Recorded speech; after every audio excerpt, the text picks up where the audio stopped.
তো গাইস, তোমরা রিসেন্ট জানো যে আমি হেয়ার কাট করেছি। অ্যান্ড হ্যাঁ, আমার চুলটা একদমই ড্যামেজ হয়ে গিয়েছিল, ওর জন্য করতে হয়েছে আমাকে হেয়ার কাট। মানে পুরোপুরি ড্যামেজ হয়ে গেছিলো, এত হিট আমি ইউজ করেছি চুলে, আর আমি হেয়ারটাকে পুরো ফুটিয়ে দিয়েছিলাম। বাট আর না, এবার থেকে যত্ন হবে চুলে।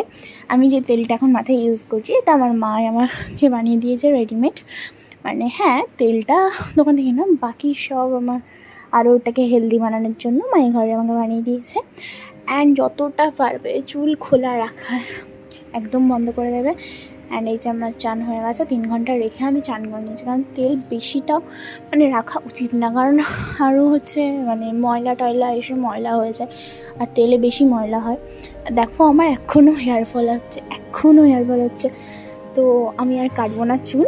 অ্যান্ড যারা ভাবছো হেয়ার গ্রো করবে, তো তারা সবার আগে হেয়ারটাকে কেটে নাও, ড্যামেজটাকে বাদ দিয়ে দাও, অ্যান্ড জল বেশি করে খাও, এটাই বলবো। তো টাটা।